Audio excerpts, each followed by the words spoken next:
انتہائی قابل قدر معزز سامعین، آپ کے سامنے اللہ رب العزت کے مقدس اور بابرکت کلام قرآن مجید فرقان حمید سورہ نساء کی پہلی آیت تلاوت کی گئی ہے، جس میں اللہ رب العزت نے ساری انسانیت کو مخاطب بناتے ہوئے ارشاد فرمایا ہے کہ اللہ سے ڈریں، اپنی ایمان اور اپنی عقیدے کو درست کیجیے،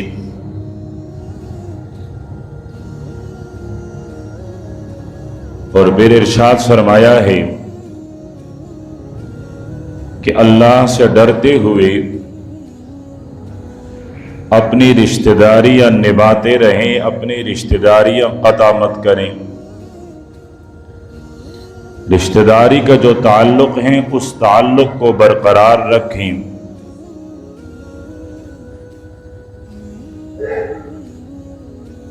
اور اس کے لیے ترغیب دیتے ہوئے فرمایا کہ آپس کی رشتہ داریاں کیوں منقطع کرو گے جبکہ تم تو ایک ماں باپ کے اولاد ہو۔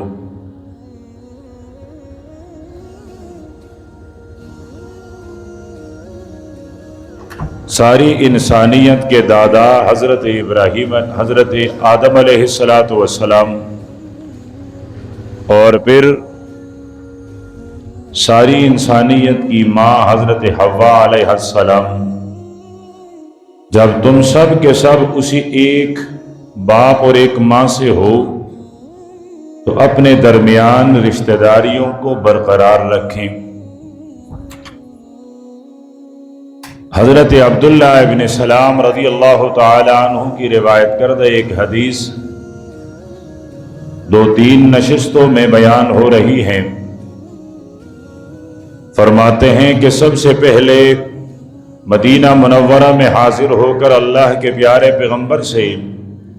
جو کلمات میں نے سنے تھے اور وہ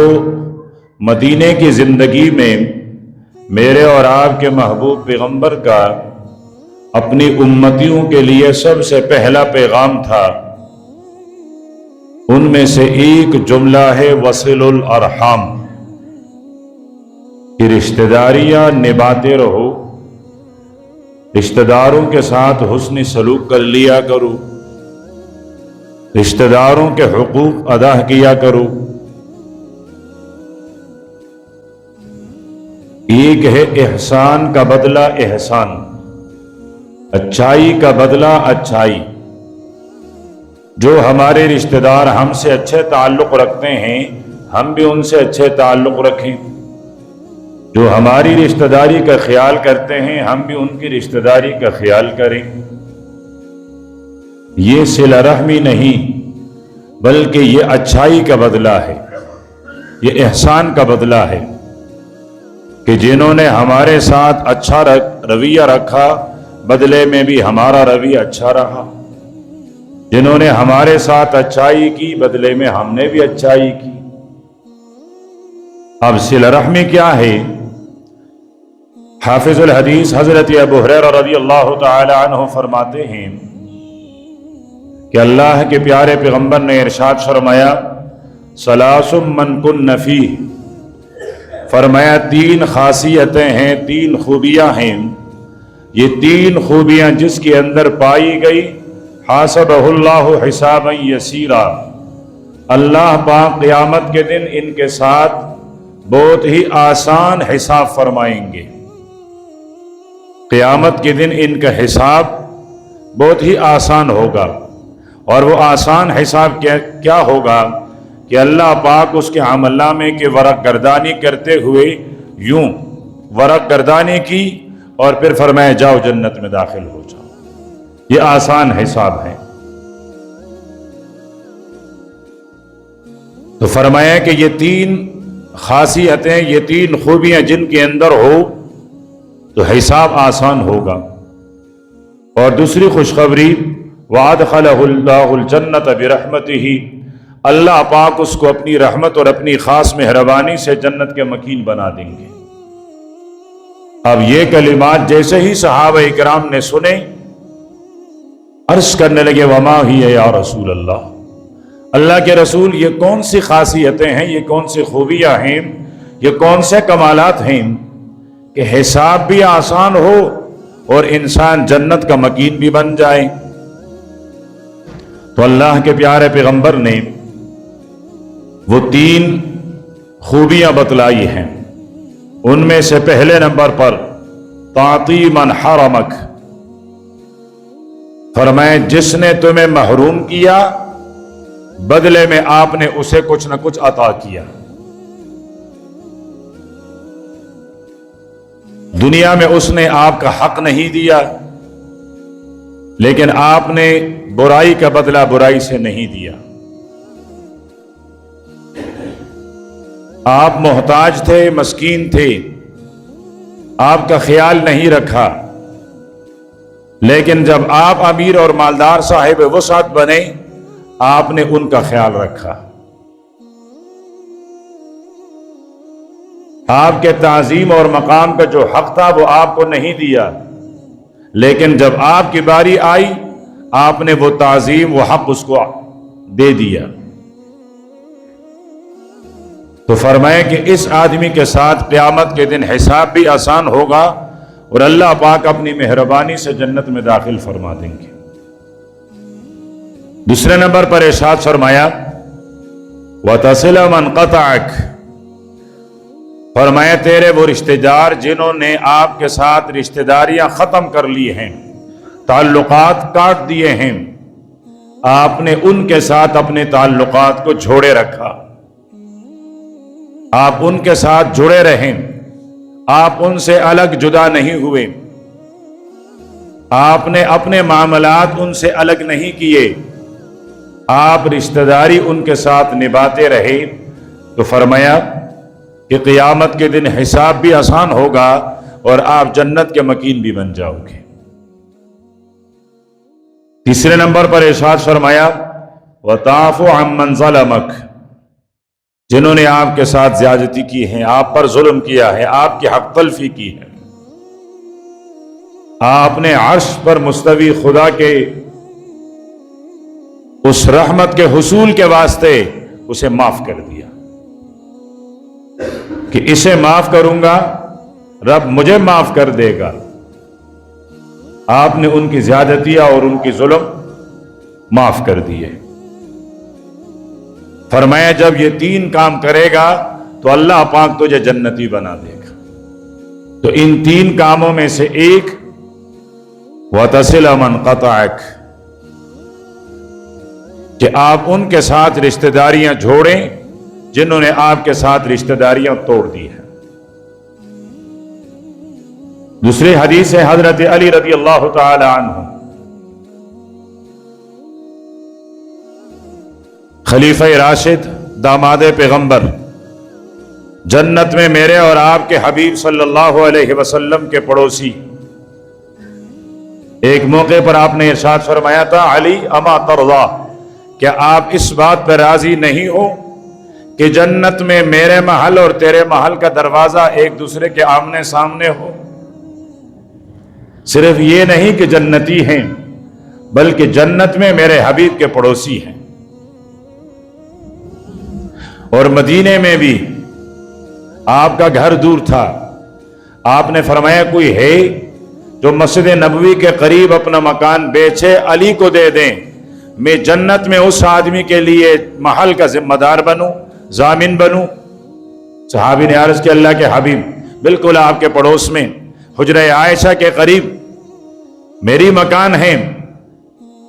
میں حضرت علی اور حضرت فاطمہ کے لیے ہبہ کر لیتا ہوں، یہ ان کا ہو گیا، بدلے میں مجھے جنت کا محل چاہیے۔ تو یہاں بھی پیارے پیغمبر کا پڑوسی اور جنت میں بھی پیارے پیغمبر کا پڑوسی۔ وہ فاتح خیبر، وہ صحابہ کرام میں سب سے مضبوط فیصلے کرنے والا صحابی حضرت علی المرتضی رضی اللہ تعالی عنہ فرماتے ہیں کہ اللہ کے پیارے پیغمبر نے ارشاد فرمایا علی میں تجھے اولین آخرین ان تمام لوگوں کے اخلاق نہ بتلا دوں جو لوگ گزرے ہیں ان کے بہترین اخلاق، جو قیامت کی صبح تک آئیں گے ان کے بہترین اخلاق، میں تمہیں وہ نہ بتاؤں؟ عرض کرنے لگے اللہ کے حبیب ضرور بتائیے۔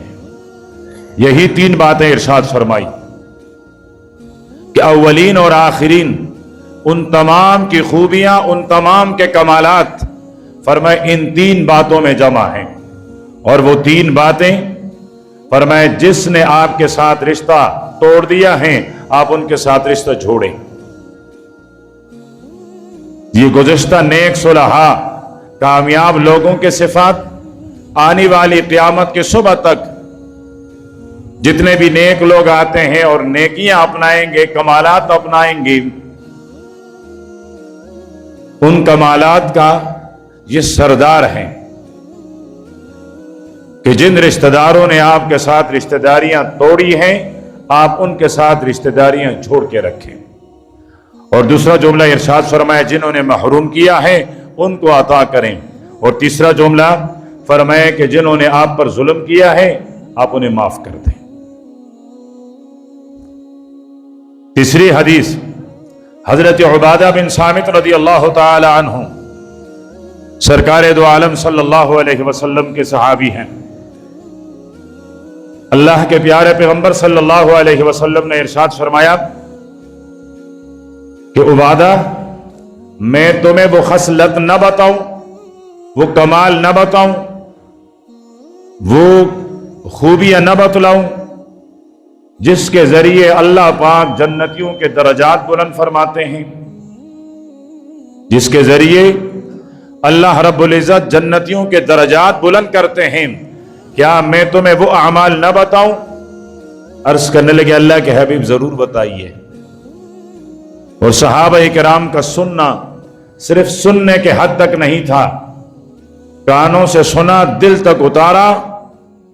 اور پھر وہ زندگی بن کر امت کے لیے نمونہ بن گئی۔ یہ جتنے بھی اللہ کے پیارے پیغمبر نے کمالات بتائے ہیں یہ صحابہ کرام رضوان اللہ علیہم اجمعین کی زندگی کا حصہ رہا ہے۔ تو آپ نے ارشاد فرمایا کہ جو آپ کے ساتھ جہل کرے، زیادتی کرے، لڑے جھگڑے، فرمائے آپ تحمل سے کام لیں، برداشت کریں، صبر کریں، جاہلوں کی طرح جاہل نہ بنیں۔ دوسرے نمبر پر ارشاد فرمائے جو آپ پر ظلم کریں معاف کر دیں۔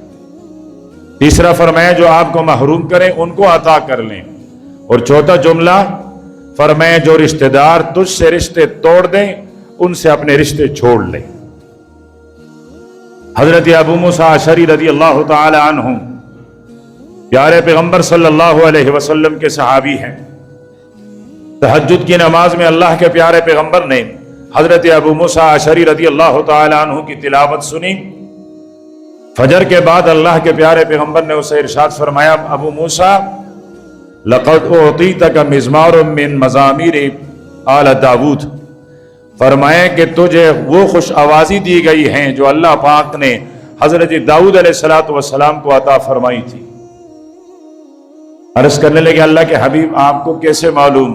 فرمایا رات جو تو تہجد پڑھ رہا تھا میں نے تیری تہجد سنی ہے، وہ قرات میں نے سنی ہے۔ تو یہ صحابی فرماتے ہیں اللہ کے پیارے پیغمبر نے ارشاد فرمایا 3 آدمی ایسے ہیں جو کبھی جنت میں داخل نہیں ہو سکیں گے۔ ابھی تک تو ترغیب چل رہی تھی نا، اب اللہ کے پیارے پیغمبر نے ارشاد فرمایا 3 قسم کے بندے ہیں جو 3 قسم کے گناہوں میں مبتلا اور اسی کے ساتھ دنیا سے چلے جائیں، فرمائے اللہ پاک ان کو جنت میں داخل نہیں فرمائیں گے۔ پہلے نمبر پر جو آدمی شراب کا عادی ہیں، توبہ کیے بغیر دنیا سے چلا گیا، فرمایا اللہ پاک اس کو جنت میں داخل نہیں فرمائیں گے۔ دوسرے نمبر پر ارشاد فرمایا وہ آدمی جو سحر کرتا ہے، سحر سیکھتا ہے، سحر سکھاتا ہے، سحر کرتا اور کراتا ہے، اور سحر پر یقین رکھتا ہے، ایمان رکھتا ہے، فرمایا اس آدمی پر بھی جنت حرام ہے۔ ہمارے معاشرے میں جس طرح اور خرابیاں پیدا ہوتی ہیں اور پروان چل رہی ہیں، ان میں سے ایک خرابی یہ بھی ہے۔ اور تیسرے نمبر پر اللہ کے پیارے پیغمبر نے ارشاد فرمایا وقاطع رحم، فرمایا جو آدمی رشتہ داری قطع کرتا ہے، رشتہ داری کو نہیں نبھاتا ہے، رشتہ داری کے تعلقات ختم کرتا ہے، فرمایا اس کو بھی اللہ پاک جنت میں داخل نہیں فرمائیں گے۔ تو حضرت عبداللہ ابن سلام رضی اللہ تعالیٰ عنہ نے مدینے کی زندگی میں میرے آقا سے سب سے پہلے جو کلمات سنے، ان میں سے ایک کلمہ، ایک پیغام یہ تھا کہ لوگوں وصل الارحام، رشتہ داریاں نبھاؤ، تعلقات رشتہ داریوں کے برقرار رکھیں۔ اس کے بعد آخری جملہ اور آخری پیغام جو حضرت عبداللہ ابن سلام رضی اللہ تعالی عنہ نے سنا، اللہ کے پیارے پیغمبر نے ارشاد فرمایا وَصَلُّوا بِاللَّيْلِ وَالنَّاسُ نِيَامٌ، فرمایا رات کے اندھیرے میں جب ساری دنیا غفلت کی نیند سو رہی ہو، فرمایا رب کے سامنے کھڑے ہو کر تہجد کی نماز ادا کر لیں۔ تہجد کی نماز شیخ الاسلام، شیخ العرب والعجم، سید حسین احمد مدنی رحمت اللہ علیہ، اللہ رب العزت کروڑہا رحمت نازل فرمائے ان کے مرقد پر۔ دارالعلوم دیوبند نے کیا ہیرے تیار کیے، لیکن حضرت مدنی جیسا ہیرا شیخ الہند نے ایسا تراشا، ایسا تراشا، ایسا باکمال انسان بنایا کہ 2 صدیاں تقریباً گزرنے کو ہیں، لیکن سید مدنی کے مثل ابھی تک دنیا میں نہیں آ سکا۔ وہ فرماتے ہیں کہ عشاء کی نماز سے لے کر صبح صادق تک، فرمائے یہ جتنا بھی وقت ہے یہ تہجد کا ہے۔ کتنا آسان بنا دیا، ورنہ تہجد کی عام تعریف کی جاتی ہے کہ آپ رات کو سوئے، سونے کے بعد اٹھیں، پھر جو نماز ادا کریں وہ تہجد کی ہیں، لیکن حضرت مدنی رحمت اللہ علیہ، امام ابو حنیفہ رحمت اللہ علیہ کی فقاہت کی تصویر ہیں۔ امام ابو حنیفہ وہ بھی امت کے لیے آسان سے آسان وہ توجیہ فرماتے ہیں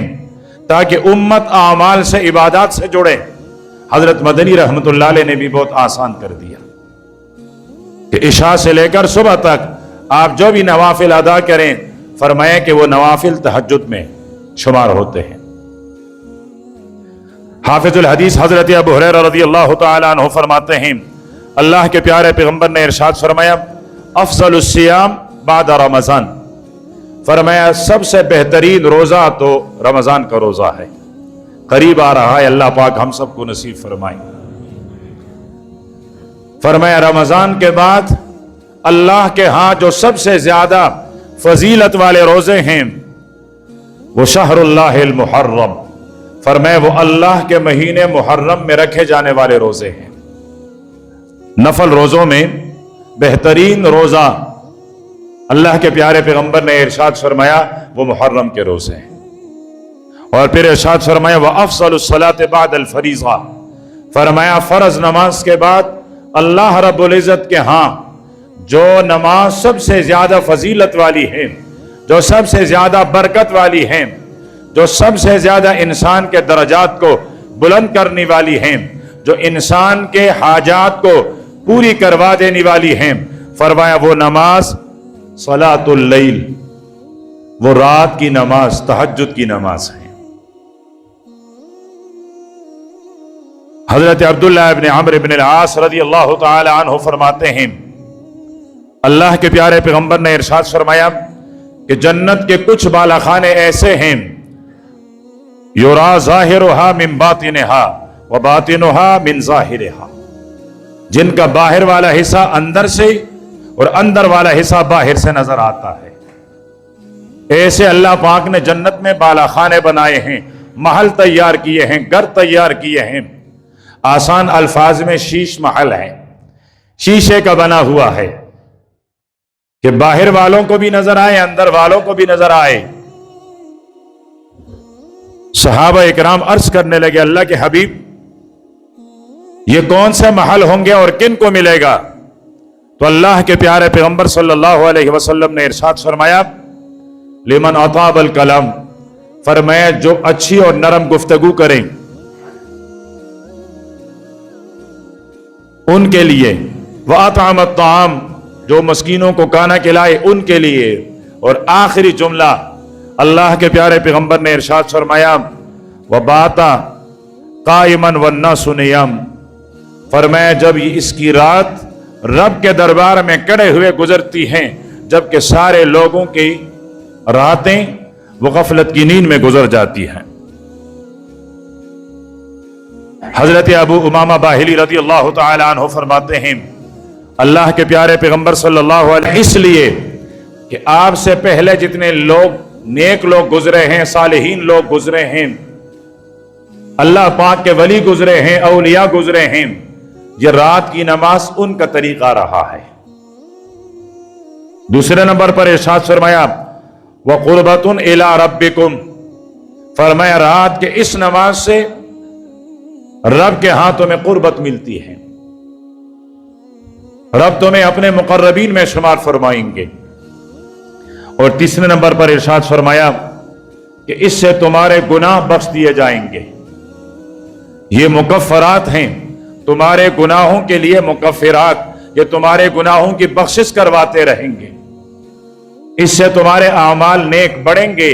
تمہاری برائیاں ختم ہوتی رہیں گی۔ اور چوتھے نمبر پر ارشاد فرمایا وَمَنْهَاتٌ عَنِ الْإِثْمِ، فرمایا یہ گناہ سے روکنے والی ہے، یہ نماز اس کی برکت سے تم گناہ سے محفوظ رہ جاؤ گے، اللہ پاک گناہ سے تمہاری حفاظت فرمائیں گے۔